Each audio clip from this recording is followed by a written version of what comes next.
খবরের শুরুতেই দেখে নেব আজকের সংবাদ শিরোনাম। এসআইআরের কাজের চাপে ব্রেন স্ট্রোকে আক্রান্ত বিএলও, গুরুতর অভিযোগ পরিবারের, নেওয়া হলো কলকাতা হাসপাতালে। 20 লক্ষ মানুষের অ্যাকাউন্টে পৌঁছে যাবে 60,000 টাকা, চলতি মাসেই টাকা ছাড়ার তোড়জোড় নবান্নের। পশ্চিমবঙ্গে মহিলারা সুরক্ষিত নন, আশঙ্কা প্রকাশ প্রধানমন্ত্রীর। মা বোনেদের কি পরামর্শ দিলেন মোদি? নদিয়াতে 8-0 করার ডাক অভিষেকের, মনে হচ্ছে 294টাই এবার তৃণমূল পাবে, তুলোধনা সজলের। টাটার নাম মুখেও আনলেন না, মোদি বার্তায় শিল্প অধরাই রইল, অপেক্ষা করে করে হতাশ সিঙ্গুর বাসে। রিল ভিডিওর দাপটে জেরবার সকলে, এই মন্দিরগুলিতে এবার মোবাইল ক্যামেরা নিয়ে নয়া নিয়ম নির্দেশিকা ঘিরে বিতর্ক। পুলিশকে লক্ষ্য করে ইট বৃষ্টি, পাল্টা লাঠিচার্জ পুণ্যার্থীদের, পুজো দেওয়া নিয়ে ধুন্ধুমার আমহা স্ট্রিটের কালী মন্দিরে। নন্দীগ্রামে সমবায় ভোটে সবুজ ঝড়, একটাও আসন পেল না বিজেপি।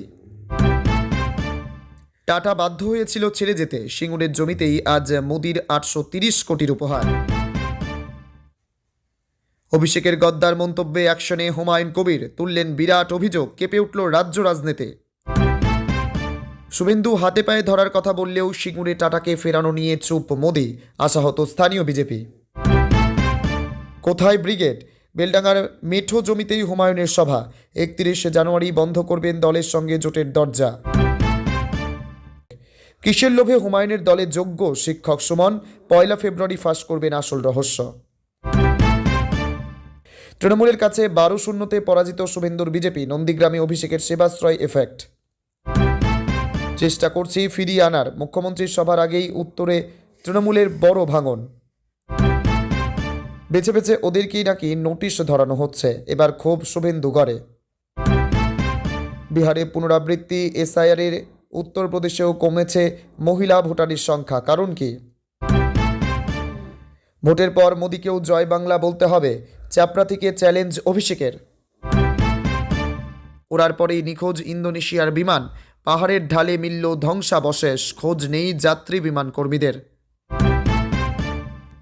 এতক্ষণ শুনছিলেন সংবাদ শিরোনাম, এবার আসছি বিস্তারিত খবরে।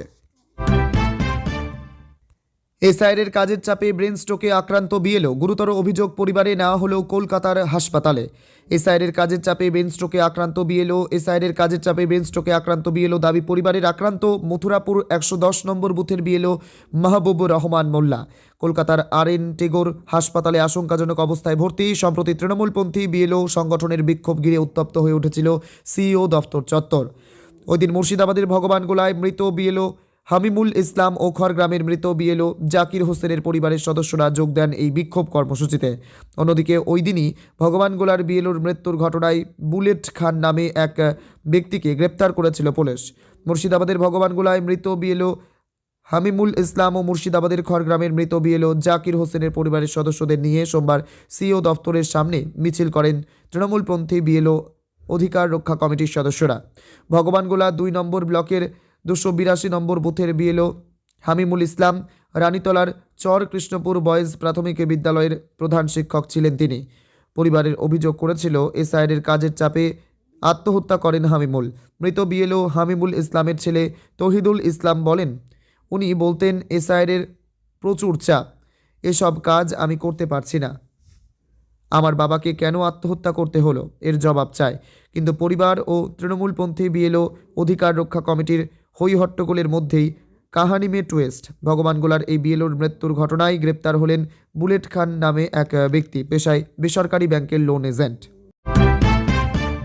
প্রায় 20 লক্ষ মানুষ পাবেন 60,000 টাকা করে, রাজ্য সরকারের প্রকল্প নিয়ে বাম্পার খবর। রাজ্যের দুয়ারে বিধানসভা নির্বাচন, তার আগে সরকারি প্রকল্পগুলির দিকে যে সরকার বিশেষ নজর দেবে সেটাই মনে করছে বিশেষজ্ঞ মহল। বর্তমানে রাজ্য সরকারের নিজস্ব প্রকল্প বাংলার বাড়ি নিয়ে চর্চা তুঙ্গে। বহুদিন ধরেই নতুন উপভোক্তারা প্রকল্পের অর্থের অপেক্ষায় রয়েছেন, কবে মিলবে বাড়ি বানানোর টাকা, সেই সংক্রান্ত আপডেট এলো সামনে। বাংলার বাড়ি প্রকল্পের আওতায় আরও উপভোক্তা জুড়বে রাজ্য। আগে ধারণা করা হয়েছিল যে জানুয়ারি মাসের শুরুতেই উপভোক্তাদের অ্যাকাউন্টে টাকা ঢুকতে শুরু করবে, তবে রাজ্য প্রশাসনের একটু সূত্র বলছে কিছুটা দেরি হবে টাকা মিলতে। টাকা দিতে এই বিলম্বের পেছনে ইতিবাচক কারণ রয়েছে বলেও জানা যাচ্ছে। সূত্রের খবর, উপভোক্তার সংখ্যা বাড়ানো হচ্ছে। বাংলার বাড়ি প্রকল্পে আগে মোট 16,05,000 পরিবারকে ঘর তৈরির টাকা দেওয়া হবে বলে পরিকল্পনা হলেও বর্তমানে নানা দিক বিবেচনা করে প্রকল্পের উপভোক্তাদের সংখ্যা বাড়ানো হচ্ছে। আওতায় আনা হচ্ছে আরও 4 লক্ষ উপভোক্তাকে। সব মিলিয়ে এখন প্রায় 20,05,000 মানুষ এই প্রকল্পের সুবিধা পেতে চলেছে। জানা যাচ্ছে, রাজ্য সরকারের সরাসরি মুখ্যমন্ত্রী হেল্পলাইন নম্বরে ফোন করে যারা নিজেদের অভাব অভিযোগের কথা জানিয়েছিলেন, তাদের মধ্যে থেকে সব দিকে যাচাই করে আরও 4 লক্ষ উপভোক্তাকে এই প্রকল্পের আওতায় আনা হচ্ছে। এত পরিমাণ উপভোক্তা বেড়ে যাওয়ায় বাড়তি বরাদ্দের অনুমোদনের জন্য কিছুটা বিলম্ব হচ্ছে। জানুয়ারি মাসের 4র্থ সপ্তাহে বা শেষের দিকে বাংলার বাড়ির প্রথম কিস্তির 60,000 টাকা ছাড়া হতে পারে বলে শোনা যাচ্ছে। উল্লেখ্য, লোকসভা ভোটের আগে নিজের কোষাগার থেকেই বাংলার বাড়ি প্রকল্পের মাধ্যমেই বাড়ি বানিয়ে দেওয়ার সিদ্ধান্ত নেন মুখ্যমন্ত্রী মমতা বন্দ্যোপাধ্যায়। রিল ভিডিওর দাপটে জেরবার সকলে। এই মন্দিরগুলিতে এবার মোবাইল ক্যামেরা নিয়ে নয়া নিয়ম নির্দেশিকা ঘিরে বিতর্ক। এবার চারধাম যাত্রায় পুণ্যার্থীদের জন্য নয়া নির্দেশিকা জারি হলো। চলতি বছর থেকেই তা কার্যকর হচ্ছে। এবছর থেকে উত্তরাখণ্ডের চারধাম তীর্থযাত্রীরা মন্দির চত্বরে মোবাইল ফোন এবং ক্যামেরা সম্পূর্ণভাবে নিষিদ্ধ করা হচ্ছে। উত্তরাখণ্ডের চারধাম মন্দিরে এই বছর থেকে মোবাইল ফোন এবং ক্যামেরা নিষিদ্ধ করা হয়েছে, যার মূল উদ্দেশ্য ভক্তদের নির্বিঘ্নে দর্শন নিশ্চিত করা এবং মন্দিরের পবিত্রতা ও আধ্যাত্মিক পরিবেশ বজায় রাখা। যেখানে ভক্তদের মন্দিরে প্রবেশের আগে তাদের ডিভাইস জমা দিতে হবে এবং পরে তা সংগ্রহ করতে পারবেন। এদিনের বিষয়টি নিয়ে জেলা ম্যাজিস্ট্রেট, সিনিয়র পুলিশ সুপারিনটেন্ডেন্ট এবং সংশ্লিষ্ট জেলার বিভাগীয় কর্তাদের সঙ্গে একটি পর্যালোচনা বৈঠক হয়। তারপরই গারওয়াল কমিশনার বিনয় শঙ্কর পাণ্ডে সাংবাদিকদের বলেন যে মন্দির চত্বরে মোবাইল ফোন এবং ক্যামেরা নিয়ে প্রবেশের ফলে দর্শনে বেশ কিছু সমস্যা দেখা দিয়েছে। ছবি তোলার কারণে সৃষ্ট বিশৃঙ্খলা এড়াতে এই সিদ্ধান্ত নেওয়া হয়েছে। রিলস বা ব্লগ তৈরির জেরে দর্শনার্থীদের ভিড় ও অসুবিধা এড়াতে এই নিষেধাজ্ঞা কার্যকর করা হয়েছে। এই বিষয়টি মাথায় রেখে মন্দির প্রাঙ্গণে মোবাইল ফোন এবং ক্যামেরা সম্পূর্ণভাবে নিষিদ্ধ করার সিদ্ধান্ত নেওয়া হয়েছে। ওড়ার পরেই নিখোঁজ ইন্দোনেশিয়ার বিমান। পাহাড়ের ঢালে মিলল ধ্বংসাবশেষ, খোঁজ নেই যাত্রী বিমান কর্মীদের। শনিবার ওড়ার পরই নিখোঁজ হয়ে যায় ইন্দোনেশিয়ার একটি যাত্রীবাহী বিমান। অবশেষে পাওয়া গেল এই বিমানের ধ্বংসাবশেষ। রবিবার আধিকারিকরা এই খবর জানিয়েছেন। মেঘলা আবহাওয়ার মধ্যে মাকাসার বিমানবন্দরে পৌঁছানোর সময় টার্বোপ ATR 42-500 বিমানটির সঙ্গে এটিসির যোগাযোগ বিচ্ছিন্ন হয়ে যায়। এর প্রায় একদিন পর বিমানটির ধ্বংসাবশেষ পাওয়া গিয়েছে।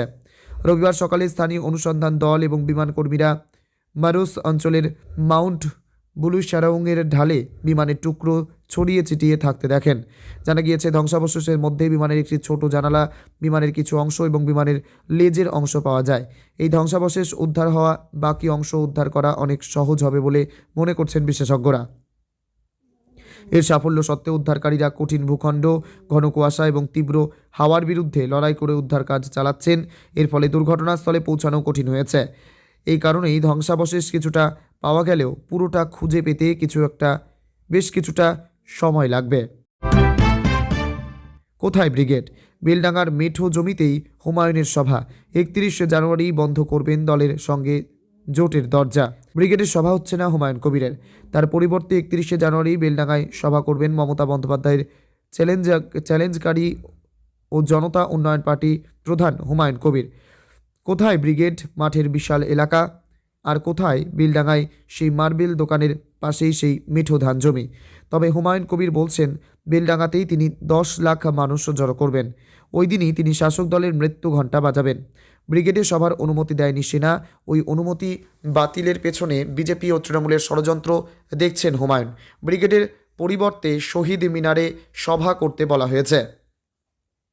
সেখানকার ছোট মাঠে সভা করতে নারাজ হুমায়ুন। তার পরিবর্তে নিজের হোম টার্ফ বেলডাঙ্গাতেই করবেন তার সভা। হুমায়ুন বলেন, আমি যে মাঠে জনতা উন্নয়ন পার্টির জন্ম দিয়েছিলাম, সেখানে আগামী শনিবার বেলা 1টায় আমি ওই সভা করব। ওখানেই তৃণমূলের এবং বিজেপির মৃত্যু ঘণ্টা বাজাবো। আরও একটি গুরুত্বপূর্ণ যে কথাটি হুমায়ুন ঘোষণা করলেন তা হলো 31 জানুয়ারির পর তার জনতা উন্নয়ন পার্টির জোটের দরজা বন্ধ হয়ে যাবে। পরের দিন তিনি একাই 182টা আসনে একতরফা প্রার্থী দিয়ে দেবেন। বেলডাঙ্গায় সংঘর্ষের ঘটনা নিয়ে হুমায়ুন বলেন, আমি মুর্শিদাবাদ জেলায় একজন জনপ্রতিনিধি হিসেবে গত দুদিনের ঘটনার নিন্দা করছে। আমি আপনাদের কাছে ক্ষমা প্রার্থী। আমি নিজে একাধিকবার দাবি দাওয়া আদায়ে একাধিকবার আন্দোলন এবং অবরোধ করেছে, কিন্তু চেষ্টা করেছি মানুষের যেন অসুবিধা না হয়। সেদিন লোকজন কেউ মাদক সেবন করে মাদক সেবন করে পথ অবরোধ করতে নেমেছিল। আমি কোনোদিন দুষ্কৃতীদের সঙ্গে নিয়ে রাজনীতি করিনি, কোনোদিন করব না। শুভেন্দু হাতে পায়ে ধরার কথা বললেও সিঙ্গুরে টাটাকে ফেরানো নিয়ে চুপ মোদি, আশাহত স্থানীয় বিজেপি। রাজ্যে বিজেপি ক্ষমতায় এলে হাতে পায়ে ধরে টাটাদের ফিরিয়ে আনার কথা বলেছিলেন বিরোধী দলনেতা শুভেন্দু অধিকারী। একই আশ্বাস দিয়েছেন রাজ্য বিজেপির প্রাক্তন সভাপতি সুকান্ত মজুমদারও। কিন্তু রবিবার সিঙ্গুরের সভায় টাটাদের ফিরিয়ে আনার ব্যাপারে কার্যত চুপই রইলেন প্রধানমন্ত্রী নরেন্দ্র মোদী। ভোটমুখী রাজ্যে জমি আন্দোলনের আতুরঘর সিঙ্গুরে দাঁড়িয়ে মোদী শিল্পায়ন নিয়ে কী বার্তা দেন তা নিয়ে জনমানসে আগ্রহ তৈরি হয়েছিল। সিঙ্গুরের সেই 1000 একর জমির মধ্যে চাষযোগ্য নয় এমন অংশে শিল্প স্থাপনের দাবি তুলেছে সিঙ্গুর বন্ধা জমি পুনর্ব্যবহার কমিটিও। শুভেন্দু সুকান্তর মতো বঙ্গ বিজেপির শীর্ষ নেতাদের সুরে সুর মিলিয়ে স্থানীয় বিজেপি নেতৃত্ব চাইছিলেন যাতে সিঙ্গুর নিয়ে কোনো সদর্থক বার্তা দেন মোদী। প্রধানমন্ত্রীর সভার আগে যে কথাও বলেছিলেন বিজেপির হুগলি সাংগঠনিক জেলা সভাপতি গৌতম চট্টোপাধ্যায়। বলেছিলেন, আশা করছি প্রধানমন্ত্রী সিঙ্গুর নিয়ে কোনো ইতিবাচক বক্তব্য শোনাবেন। কিন্তু মোদীর ভাষণে টাটার নামোচ্চারণ শোনা গেল না। মোদী শিল্পায়ন নিয়ে কথা তো বললেন, কিন্তু টাটাকে আবার সিঙ্গুরে ডেকে এনে শিল্প স্থাপনের আশ্বাস দিতে দেখা গেল না তাকে। বেছে বেছে ওদেরকেই নাকি নোটিশ ধরানো হচ্ছে। এবার ক্ষোভ শুভেন্দু গড়ে। এসআইআরের শুনানি নিয়ে শুভেন্দুর খাস তালুকে ক্ষোভ। 900 কিছু বেশি ভোটার বুথে আর ডাক পড়ল প্রায় 350 জনকে। তীব্র ক্ষোভ দক্ষিণ কাথির একটি সংখ্যালঘু এই বুথে। তাদের অভিযোগ, বেছে বেছে সংখ্যালঘুদেরই শুনানির জন্য ডাকা হচ্ছে।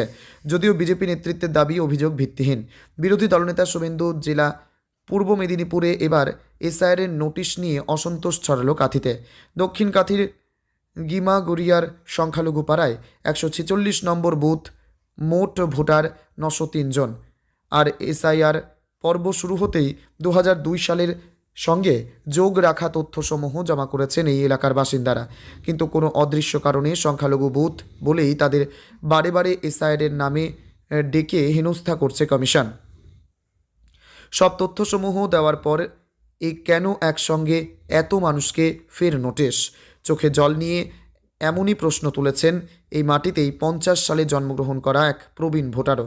এক গ্রামবাসীর আরও অভিযোগ, কমিশন কোনো কাগজ বা নথি দিচ্ছে না, খালি বিএলও বলছে আর তাতেই জানতে পারলাম। কাঁথি সাংগঠনিক জেলা তৃণমূলের সম্পাদক সাহেব মোহাম্মদ বলেন, সমগ্র বিষয়টি নিয়ে কমিশন ধোঁয়াশা তৈরি করছে, মানুষকে হেনস্থা করা হচ্ছে। এ কথা তো আমরা প্রথম থেকেই বলছি।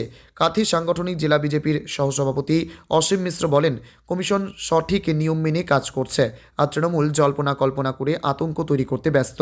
মানুষকে ভুল বোঝাচ্ছে, যোগ্য ভোটার থাকবে আর অযোগ্য ভোটার বাদ যাবে, এটাই এসআইআর করার কারণ। সরস্বতী পুজোয় বৃষ্টিতে ভাসবে দক্ষিণবঙ্গ। সোম থেকেই আবহাওয়ার পরিবর্তন দেখবে রাজ্য। পৌষ মাসে খেল দেখিয়ে হাড় কাঁপানো ঠান্ডার ইতি।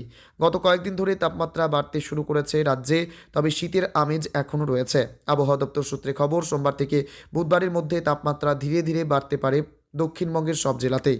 আবার সামনেই সরস্বতী পুজো, সেই সময় কেমন থাকবে আবহাওয়া, বৃষ্টি কি হবে, জেনে রাখুন আগাম আপডেট। দক্ষিণবঙ্গের আবহাওয়া দপ্তর সূত্রে খবর, সোমবার থেকে বুধবারের মধ্যে তাপমাত্রা ধীরে ধীরে বাড়তে পারে কলকাতা সহ গোটা দক্ষিণবঙ্গে। কলকাতার সর্বনিম্ন তাপমাত্রা থাকতে পারে 14 থেকে 16 ডিগ্রি সেলসিয়াসের মধ্যে। আগামীকাল থেকে শুরু করে বুধবার পর্যন্ত তাপমাত্রা 3 ডিগ্রি সেলসিয়াস পর্যন্ত বাড়তে পারে রাজ্যে। পরের 3 দিন তাপমাত্রা একই রকম থাকবে। আপাতত সরস্বতী পুজো পর্যন্ত রাজ্যের আবহাওয়া একই রকম থাকবে। শুষ্ক মনোরম আবহাওয়া থাকবে। দিনের বেলায় রোদ থাকলেও সকাল ও রাতে থাকবে ঠান্ডার অনুভূতি।